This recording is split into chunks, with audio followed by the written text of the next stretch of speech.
धर्म का अतिक्रमण हो गया, कोई काम हो गया होगा ऐसा, हम नहीं जानते क्या।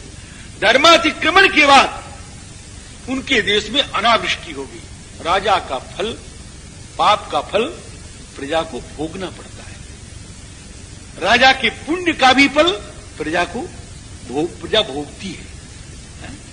इसलिए महाराज मैं आपसे ठीक कह रहा हूं, चाहे जितना योजनाएं बने, लेकिन जब तक देश का राजा धार्मिक नहीं होगा तब तक देश सुखी समृद्ध कभी।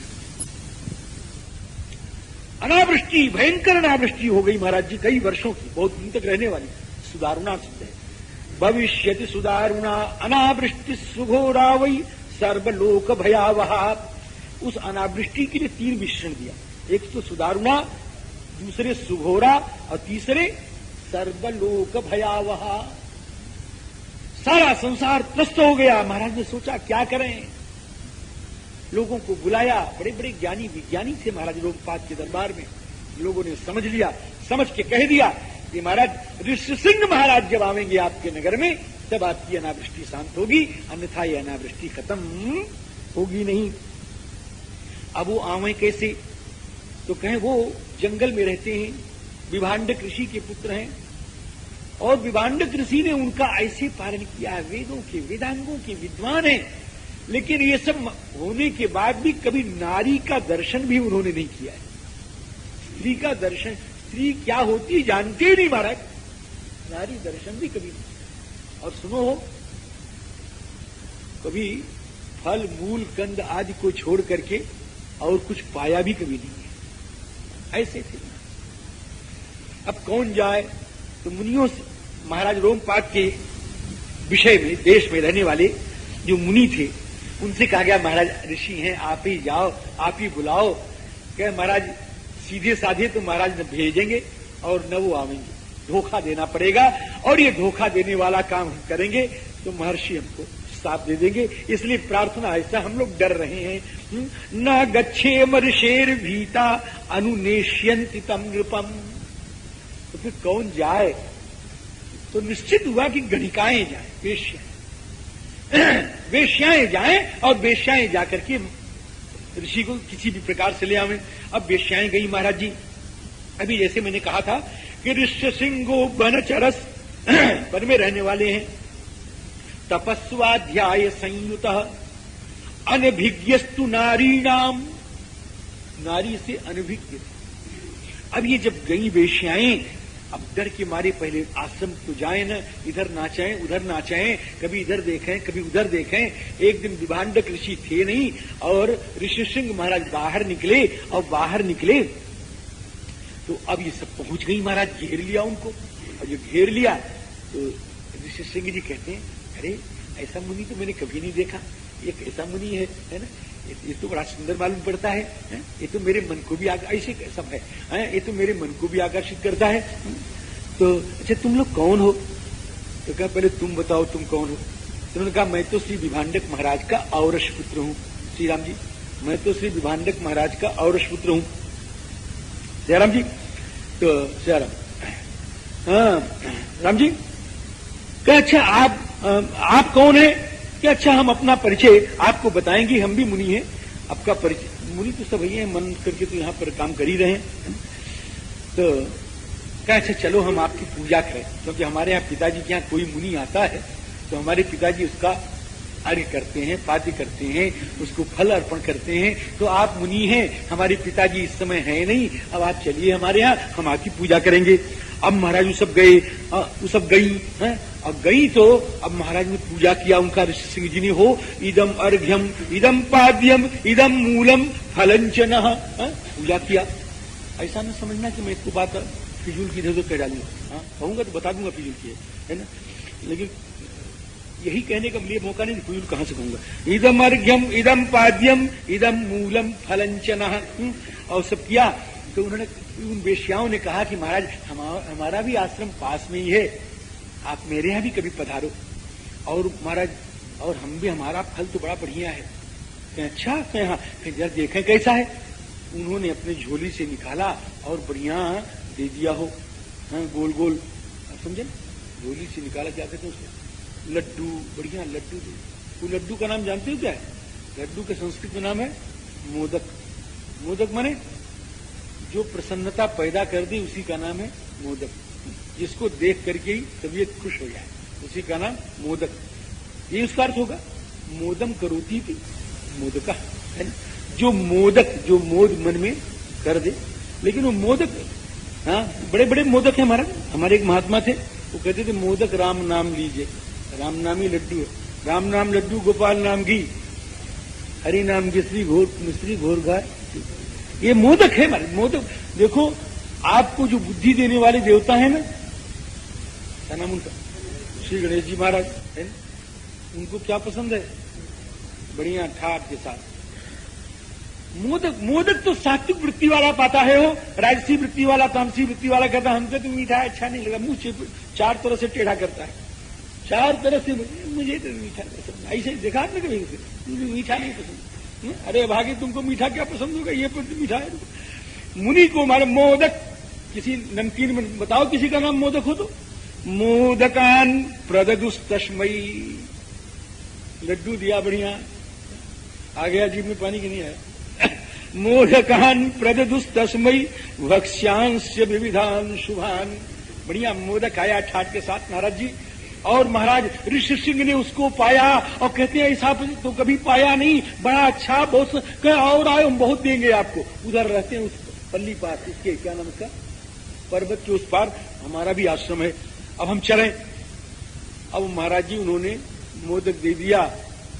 जीभ, ये जीभ जो है ना बड़ी विचित्र है, ये पता नहीं कहां कहां पहुंचा देती है वो। अब इनको लड्डू याद आवे और फलहार याद आवे और महात्मा याद आवे, सब नए नए हैं, और उनका सुगंधित शरीर याद आवे, उनका स्निग्ध चेहरा याद आवे, और याद आवे तो जब पिताजी गए जंगल में तो ये धीरे से पधारे मुनियों के पास। गमनाय मतिम चक्रे तंच निन्नुस तथा स्त्रिया।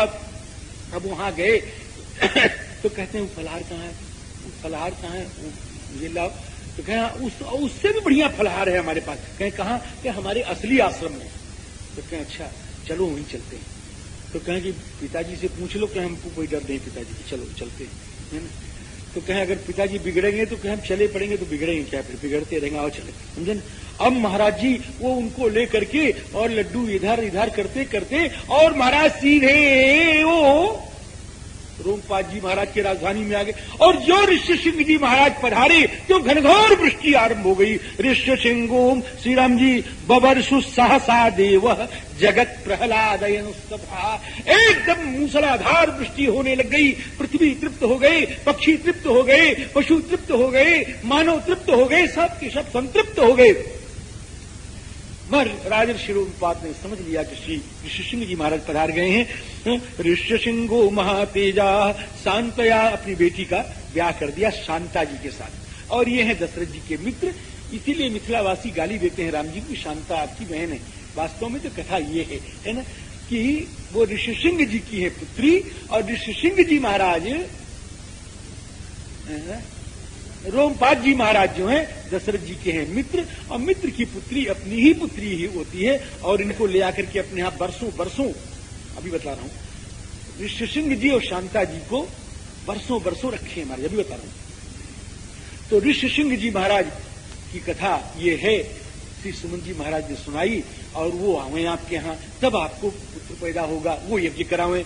अब दशरथ जी महाराज ने वशिष्ठ जी महाराज से पूछा हो, बस देखो कोई यज्ञ यागादि करो तो अपने पुरोहित से पहले पूछ लो कि महाराज उनको बुलावें, आपकी आज्ञा है कि नहीं। हाँ ये लिखा है इसमें, अनुमान्य वशिष्ठंच, श्री वशिष्ठ जी महाराज से आज्ञा लेकर के, अनुमान्य माने अनुज्ञाम प्राप्य, आज्ञा लेकर के, आज्ञा लेकर के, और फिर सब कौशल्या चली, कैकेयी चली, सुमित्रा जी चली, और महाराज जी मंत्री चले, लाव लश्कर फौज सबके साथ रोमपाद जी के यहाँ पहुंचे। और वहां जाकर के उन्होंने बड़ा स्वागत सत्कार किया। इन्होंने कहा मुझे तो कुछ नहीं चाहिए, मुझे तो आपकी बेटी और आपका जमाई चाहिए।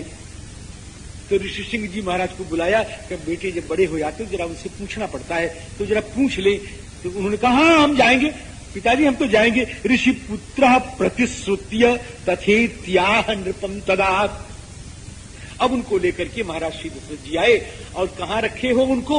तो मुनि हैं, कहीं बाहर आश्रम में रखा होगा, कहे नहीं नहीं, इसीलिए बेटी कहते हैं मिथिला वाले, अंतःपुरम प्रवेशेनम पूजाम कृत्वांच शास्त्रतः, भीतर ले गए, अपने घर में ठहराए, जहां श्री कौशल्या जी, कैकेयी जी, श्री सुमित्रा जी महारानियां रहती थी, वहीं पर एक कोठरी, एक प्रकोष्ठ, एक प्रकोष्ठ मतलब वही जिसको आजकल कहते हैं कक्ष, आजकल की भाषा में क्या कहते हैं उसको?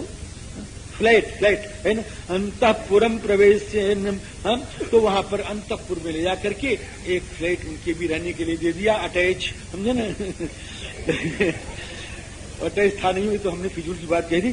कहता हूं अंतःपुरम प्रवेशेनम पूजाम कृत्वा शास्त्रतः अकृत कृत्यम तदात्मानम मेने तस्योपवाहनात्। अब इसके बाद अपने कहा वर्षों रहे, अभी बहुत दिन बीत गया, अभी मुहूर्त नहीं मिल रही। आजकल लोग कहते हैं महाराज जी हमको तो मुहूर्त बता दे, बस 4 दिन के अंदर बतावें, उसी दिन शुरू हो जाए, क्योंकि आगे हमारे बच्चों की पढ़ाई शुरू हो जाएगी, तो उनकी वो शुरू हो जाएगी, तो उनकी नानी याद आ जाएगी, तो उनकी मामी याद आ जाएगी। आजकल लोग ऐसा करते हैं, 4 दिन के अंदर सारी मुहूर्त बन जाए महाराज। तो अब कहां से बताएं बेचारे पंडित जी महाराज, लेकिन कहते हैं देखिए देख लीजिए, ततः काले बहुत थे कस्मिंश्चित् सुमनोहरे, बहुत दिन रहे, बहुत समय रहे, फिर उसके बाद मुहूर्त मिला, और उस मुहूर्त में अश्वमेध यज्ञ आरंभ हुआ। अब मैं संक्षेप में, अब मैं दौड़ूंगा महाराज जी संक्षेप में। तो सरजू के किनारे बढ़िया यज्ञ का आयोजन हुआ, तो यज्ञ में घोड़ा छोड़ा गया, और 1 वर्ष तक, तो फिर इसके बाद अश्वमेध यज्ञ रहा। अश्वमेध यज्ञ 1 वर्ष तक रहा महाराज जी, और वो अश्वमेध यज्ञ बहुत बढ़िया हुआ। उसके 2 आचार्य थे महाराज जी, एक श्री ऋष्यशृंग जी महाराज और दूसरे श्री वशिष्ठ जी महाराज। अब इसके बाद श्री ऋष्यशृंग जी महाराज से श्री दशरथ जी ने कहा कि अश्वमेध यज्ञ तो पूर्ण हो गया, अब हमको महाराज हम संतान हो जाए ऐसा कोई यज्ञ करें। ततो ब्रवीत ऋष्यशृंगम राजा दशरथस्तदा कुलस्य वर्धनम तत्तु कर्तुमर्हसि सुव्रत। अब हमारे कुल को बढ़ाने वाला जो यज्ञ हो वो आप बतावें। तो श्री ऋष्यशृंग जी ने कहा निश्चिंत हो जाओ, तुम्हारे बेटे होंगे। कि हमको बेटा चाहिए, कि बेटा नहीं बेटे होंगे। कि तुमको पुत्र चाहिए, कि पुत्र नहीं बहुत से पुत्र होंगे। हाँ के हाँ, भविष्यंत सुता राजन, तुम्हारे बेटे हो जाएंगे। भविष्यंत सुता राजन, और कैसे होंगे? 4 होंगे। और क्या करेंगे? कुलोद्वहा, उसमें कोई निसंतान नहीं होगा, चारों के आगे आगे बेटे होंगे। कुलोद्वहा मेधावी तु ततो ध्यात्वा स किंचित इदमुत्तरम लब्ध संज्ञः ततस्तम तु वेदज्ञो नृपमब्रवीत। ऐसा कह पहले दिया, एक बात बड़ी बढ़िया बात, कह पहले दिया, क्या करना है बाद में सोचना। महर्षियों के वाक्य के अनुसार अर्थ दौड़ता है, यहां देख लीजिए। महर्षि ने कह दिया ऐसा होगा, सोच के नहीं कहते महर्षि। अब जब कह दिया तो उसको भगवान को पूरा करना पड़ता है। मेधावी तु ततो ध्यात्वा, क्या करें? कह तो दिया 4 पुत्र होंगे, तो लब्ध संज्ञा, सोचते सोचते लब्ध संज्ञा। लब्ध संज्ञा माने प्राप्त निश्चय, निश्चय समझ लिया, निश्चय कर लिया क्या करना है। और फिर राजा से लगे बोलने कि इष्टिम ते हम करिष्यामि राजन, मैं तुम्हारे लिए इष्टि करूंगा। इष्टि माने किसी विशेष याग का नाम है इष्टि, इष्टिम याग विशेषम। मैं तुम्हारे लिए इष्टि करूंगा। कैसी इष्टि होगी हो?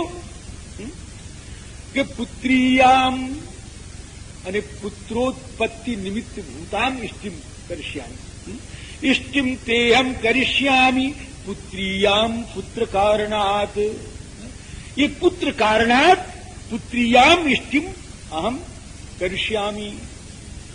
तुम्हारे संतान हो इसलिए पुत्री यानी पुत्रेष्टि यज्ञ हम करेंगे, ऐसा महाराज ने कहा। अब तो महाराज बहुत प्रसन्नता की लहर दौड़ी। महर्षि वशिष्ठ जी महाराज ने बड़ा उसका अनुमोदन किया और सब कोई मिल करके उसी यज्ञ का आरंभ हो गया। अब उस यज्ञ में आरंभ होने के लिए, यज्ञ में भाग लेने के लिए बड़े बड़े लोग आए हो। हाँ, बड़े बड़े लोग आए। कौन आया कि देव आए, गंधर्व आए, यक्ष आए, किन्नर आए, सिद्ध आए, बड़े बड़े देवता आए। श्री शंकर जी आए, श्री विष्णु भगवान आए, सबके सब। श्री विष्णु भगवान अभी नहीं आए, क्षमा करिए, विष्णु भगवान ने, ब्रह्मा जी महाराज आए, इंद्र महाराज आए, सबके सब आए। अब जहां लोग जुटते हैं तो कुछ खुसुर फुसुर तो होती है, नहीं होती? आप लोग कथा में जुटे हुए हो, कोई बिहार से आ रहा है, तो कोई बंगाल से आ रहा है, तो कोई यहां से, कोई वहां से, आए हैं सब, हैं तो थोड़े, लेकिन प्रांतों का प्रतिनिधित्व सब कर रहे हैं। अयोध्या मिथिला का भी संगम है यहाँ पे, चाहे ये चारों लेकिन है मिथिला के भी, और चाहे 25 से 50 हो लेकिन है। अयोध्या का पलड़ा भारी हो तो कोई बात नहीं है, नैमिषारण्य में दोनों का पलड़ा भारी होना है ना। तो राम जी, नहीं पल्ला तो भारी उन्हीं का हो जाएगा। तो राम जी, हाँ सियाराम महाराज, सीता जी का पल्ला भारी हो गई होगा, चाहे जैसा कर लो। सियाराम, हमारे साधु अभी उठ जाएंगे, हम अयोध्या के नहीं मिथिला के हैं, हम क्या करेंगे हम तो। सियाराम, हाँ आइए। अब महाराज जहां सब लोग जुड़ते हैं तो थोड़ी खुसुर फुसुर तो होती कि नहीं होती? तो कहें महाराज तो स्त्रियों में होते, अरे स्त्रियों में नहीं, पुरुषों में भी होती है। अभी यहां से उठेंगे। अब स्त्रियों में पुरुषों में इतना अंतर है कि स्त्रियां बिला वजह खुसुर फुसुर करती हैं और पुरुष जरा वजह से करते हैं। इतना अंतर तो थोड़ा बहुत तो है ही, लेकिन सब स्त्रियां नहीं। अब जैसे अब हमारी माता जी बैठी हुई, देखिए, अब इनकी गणना क्या कहोगे महाराज? महाभागवत सामने बैठे थे कथा सुनने के लिए, अभी इनका आनंद लेंगे आप। पुत्रोत्सव का असली आनंद तो ये देंगी, और विवाहोत्सव का असली आनंद तो इनके द्वारा मिलेगा। हाँ, अभी देखिएगा। हाँ।